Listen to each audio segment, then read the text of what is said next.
کے اندر یہ چیزیں پائی جائے وہ ہر قسم کا علم حاصل کر سکتا ہے، اور جس شخص کے اندر یہ چیزیں نہ پائی جائے وہ کبھی بھی علم حاصل نہیں کر سکتا۔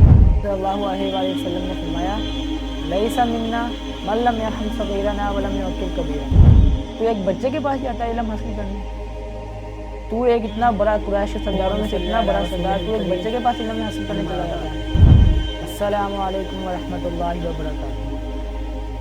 آج ہم جس موضوع پہ بات کریں گے وہ ہے استاد کا ادب و احترام۔ دیکھنے میں تو یہ بہت عام سا موضوع ہے، لیکن اس دور حاضر کے اندر اس موضوع پہ بہت ہی کم عمل ہوتا ہے۔ اگر ہم پچھلے وقتوں میں چلے جائیں تو طالب علم کا اپنے استاد سے اونچی آواز میں بولنا، اپنے استاد کے آگے چلنا، یہاں تک کہ اپنے استاد کی طرف دیکھنا، اس بات کو بہت برا سمجھا جاتا تھا۔ اس کے برعکس طالب علم کا اپنے استاد کا حکم ماننا، اس کو وہ باعث شرف اور باعث فخر سمجھتا تھا اپنے لیے۔ اسی لیے اللہ تعالیٰ نے انہیں بڑے بڑے کاموں سے نوازا۔ اسلامی معاشرے میں یہ بات بہت مشہور تھی کہ جو شخص چاہتا ہے کہ اللہ تعالیٰ اس کے رزق میں اضافہ کرے تو وہ والدین کے ادب کا حق ادا کرے، اور جو شخص چاہتا ہے کہ اللہ تعالیٰ اس کے علم میں اضافہ کرے تو وہ اپنے استاد کا ادب کرے، اپنے استاد کا احترام بھی کرے۔ اللہ تعالیٰ نے قرآن پاک میں فرمایا ہل جزاء الاحسان الا الاحسان، نیکی کا بدلہ نیکی کے سوا کیا ہے؟ یعنی جو شخص نیکی کرے گا اس کو اس کا بدلہ نیکی ہی ملے گا، یا وہ دنیا میں مل جائے گا یا قیامت کے دن ملے گا۔ وہ ہے نا جملہ با ادب با نصیب، جو شخص جیسا ادب کرے گا، جس شخص کے ساتھ ادب کرے گا، ایک وقت آئے گا کہ اس سے بھی ادب کیا جائے گا۔ امام ترمذی کی وہ روایت ہے جو مانند صحیح ہے۔ آپ صلی اللہ علیہ وآلہ وسلم نے فرمایا ما اکرم شاب شیخا لشیخہ بسنہ، جو شخص کسی برے نوجوان کی جو نوجوان کسی برے آدمی کی عزت کرتا ہے بسنہ ہی، اس کی عمر کی وجہ سے، تو ایک وقت آئے گا قید اللہ لہ اکرم من یکرمہ عند سنہ، کہ ایک وقت آئے گا کہ جب وہ اس عمر پہ پہنچ جائے گا، اس لیول پہ پہنچ جائے گا، اس اسٹیج پہ پہنچ جائے گا، تو لوگ اللہ تعالیٰ اس کے لیے کچھ ایسے لوگوں کو مقرر کر دیں گے جو اس کی عزت کرے گے۔ اگر ہم آپ صلی اللہ علیہ وآلہ وسلم کی بات کریں تو آپ صلی اللہ علیہ وآلہ وسلم کا تو اس دنیا میں کوئی استاد نہیں تھا۔ آپ صلی اللہ علیہ وآلہ وسلم کے ایک ہی استاد تھے، وہ تھے اللہ تعالیٰ۔ تو آپ صلی اللہ علیہ وآلہ وسلم کا بزرگوں کے ساتھ عمل یہ تھا کہ انس رضی اللہ تعالیٰ عنہ فرماتے ہیں کہ ایک شخص ایک دفعہ ایک بزرگ آپ صلی اللہ علیہ وآلہ وسلم سے ملنے آیا، تو کیا ہوا، لوگوں نے انہیں جگہ دینے اور راستہ دینے میں تھوڑی تاخیر کر دی، تو آپ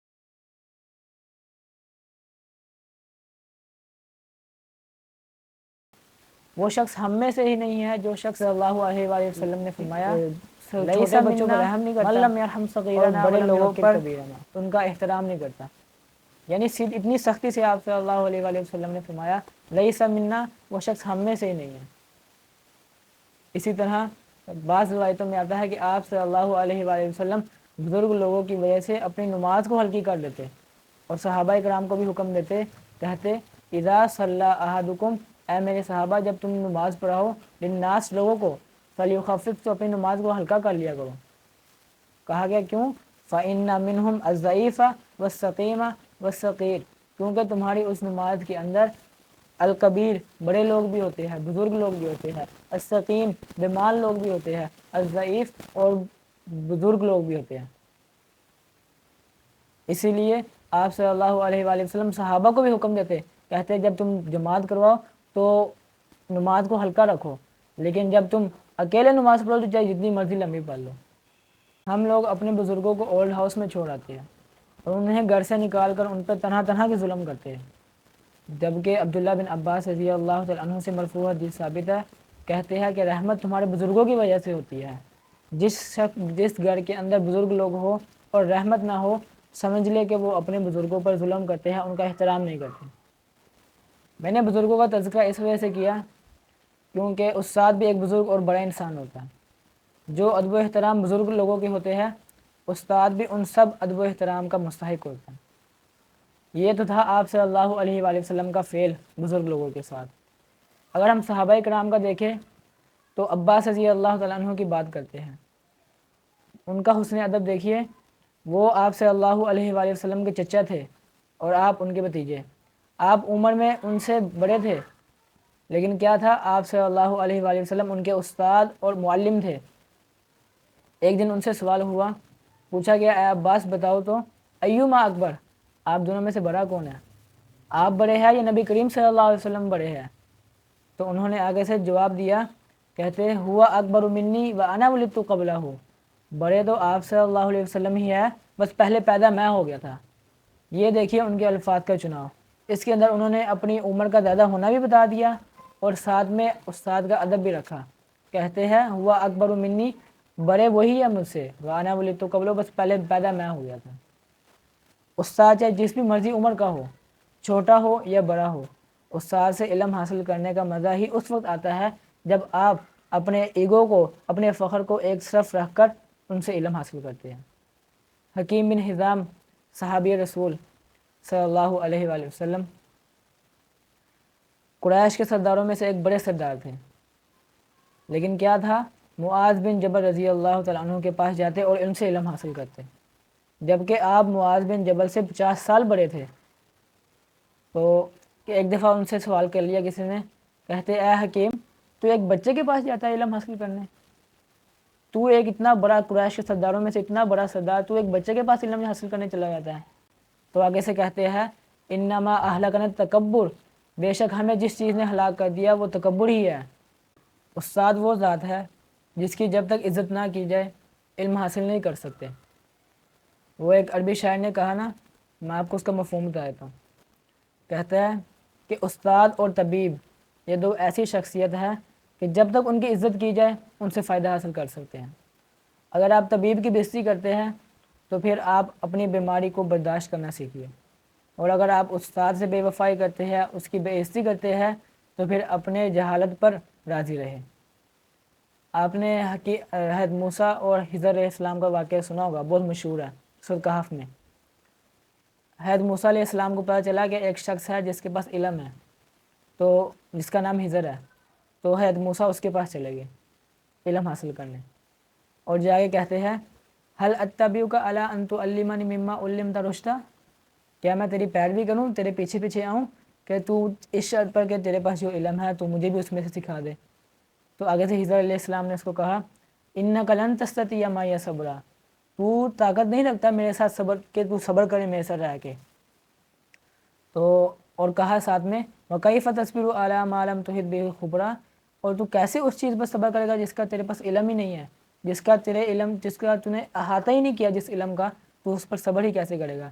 لیکن آگے سے موسیٰ علیہ السلام کہتے، سَتَجِدُنِی إِن شَاءَ اللَّهُ صَابِرًا وَلَا أَعْصِی لَکَ أَمْرًا، ان قریب انشاءاللہ تم مجھے صبر کرنے والا ہی پائے گا اور میں آپ کے حکم کی نافرمانی نہیں کروں گا۔ اب دیکھیے کتنا عظیم شاگرد ہے، اولو العزم رسولوں میں سے ہے، وہ رسول جس سے اللہ تعالیٰ نے کلام کیا، کلیم اللہ کے لقب سے مکلب ہے، لیکن کیا اپنے استاد محترم کو کہہ رہے ہیں، لا اعصی لک امرا، اے خضر علیہ السلام، اے استاد محترم، میں آپ کے حکم کی نافرمانی نہیں کروں گا۔ مگر افسوس آج کے طالب علموں کو دیکھ لے، جن کی کوئی حیثیت ہی نہیں، بس کیا کہ کسی چودھری کا بیٹا ہوں، کسی بڑے پروفیسر کا بیٹا ہوں، کسی گورنمنٹ کے افسر کا بیٹا ہوں، یہ کہہ کر استاد کو پریشرائز کرتے ہیں اور ان کو بے عزت کرتے ہیں۔ یاد رکھیے، جب تک چھ چیزیں انسان میں نہ پائی جائے وہ کبھی علم حاصل نہیں کر سکتا۔ جس شخص کے اندر 6 چیزیں نہ پائی جائیں وہ کبھی علم نہیں حاصل کر سکتا۔ اگر وہ 6 چیزیں پائی جائیں تو جیسا چاہے وہ علم حاصل کر سکتا ہے۔ پہلا کام ذہانت، دوسری چیز علم کی ہرس، تیسری چیز محنت و کوشش، اور چوتھی چیز علاقے سے دور رہنا اور وطن سے دور رہنا، پانچویں چیز استاد محترم کی صحبت اور ان کی رفاقت میں بیٹھنا، چھٹی چیز علم کے لیے لمبا وقت صرف کرنا۔ یہ 6 چیزیں ہیں، جس شخص کے اندر یہ 6 چیزیں پائی جائے وہ ہر قسم کا علم حاصل کر سکتا ہے، اور جس شخص کے اندر یہ چیزیں نہ پائی جائے وہ کبھی بھی علم حاصل نہیں کر سکتا۔ ہاں، اور بھی بہت سے واقعات ہیں استاد کے ادب میں، جیسے دروازے کو کھٹکانا استاد کے گھر کے۔ عبداللہ بن عباس جب بھی کسی صحابے کے گھر جاتے تو اس کے دروازے پر بیٹھ جاتے۔ حدیث میں آتا ہے کہ پسینے کی وجہ سے، اتنے گرمی کی وجہ سے پسینے سے تر ہو جاتے لیکن اس کے صحابی کے گھر کا دروازہ نہیں کھٹکاتے۔ جب وہ صحابی کسی کام سے باہر نکلتا تو پھر اس سے حدیث لیتے۔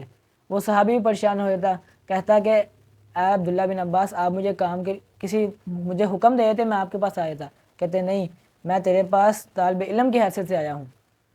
یہ تھا عبداللہ بن عباس رضی اللہ تعالیٰ عنہ کا فعل۔ انس رضی اللہ تعالیٰ عنہ فرماتے ہیں کہ ہم جب آپ صلی اللہ علیہ وآلہ وسلم کے جب کوئی بھی شخص ہم بھی جب آپ صلی اللہ علیہ وسلم کے پاس کوئی سوال وغیرہ پوچھنے جاتے تو ہم آپ صلی اللہ علیہ وآلہ وسلم کے گھر کا دروازہ اپنے ناخنوں کے ساتھ کھٹکھاتے۔ اب دیکھ لیں، آپ امیجن کر لیں کہ بھئی ناخنوں کے ساتھ آواز کتنی آتی ہوگی۔ کہتے ہیں ہم ناخنوں کے ساتھ دروازہ کھٹکھاتے تاکہ آپ صلی اللہ علیہ وسلم کو کوئی پریشانی نہ ہو۔ اسی طرح جب استاد کسی مجلس میں بیٹھے ہو تو خاموشی سے بیٹھنا استادہ کی حاضری کے اندر۔ ابو سعید خدری رضی اللہ عنہ فرماتے ہیں کہ جب ہم اکیلے بیٹھتے تو اس وقت تو آپس میں صحیح باتیں وغیرہ کرتے، لیکن جب آپ صلی اللہ علیہ وآلہ وسلم کے ساتھ ہم مجلس لگاتے تو صحابہ کرام بیٹھتے، کہتے ساکت الناس علی رؤوسہم الطیر، کہتے صحابہ کرام بیٹھتے گویا کہ ان کے سروں کے اوپر پرندے ہیں، کہ ہلکی سی وہ آواز نکالے کہ تو وہ پرندے اڑ جائیں گے۔ یہ بھی ایک استادوں کے ادب میں سے ایک بہت بڑا ادب ہے کہ جب بھی استاد آپ کے ساتھ بیٹھے ہو کسی مجلس میں تو آپ خاموشی سے بیٹھے ان کے ساتھ۔ اس کے علاوہ استاد کی سواری کی نکیل پکڑ کر چلنا۔ ایک کتاب میں پڑھ رہا تھا، الکامل لابن عدی نام ہے اس کا، اس میں ایک واقعہ منقول ہے۔ کہتے ہیں کہ ایک شیخ مینا کے میدان کے اندر ایک شیخ سواری پر سوار تھے، تو ایک شخص نے ان کی سواری کی نکیل پکڑ کے آگے کی چل رہے ہیں اور دوسرے پیچھے پیچھے آ رہے ہیں، اور دونوں کہہ رہے ہیں کہ بھئی شیخ کے لیے راستہ دو۔ تو میں نے پوچھا کہ بھئی یہ سوار کون ہے جو سواری کے اوپر بیٹھا ہے؟ تو بتایا گیا کہ امام اوزاعی۔ اور پوچھا گیا کہ آگے کون ہے جو نکیل پکڑ کے چل رہے ہیں؟ کہتے ہیں کہ بھئی امام زہری۔ اور پوچھا گیا پیچھے کون ہے؟ تو کہتے ہیں امام مالک۔ ابھی کچھ دن پہلے غالباً 5 اکتوبر کو ٹیچرز ڈے گزرا، جس کے اندر لوگوں نے ہر کئی قسم کے اسٹیٹس لگائے تھے اور خوشی منائی تھی۔ ٹھیک ہے، اسٹیٹس لگانا اور خوشی منانا اچھی بات ہے، لیکن صرف اسٹیٹس لگانا یہ استاد کے ادب میں نہیں آتا۔ استاد کا ادب تو وہ ہے جیسے پیچھے میں نے بتایا آپ کو۔ تو اس لیے چاہیے کہ اللہ تعالیٰ مجھے بھی اور سب کو استاد کا ادب کرنے کی توفیق عطا فرمائے۔ وآخر دعواہم الحمدللہ رب العالمین۔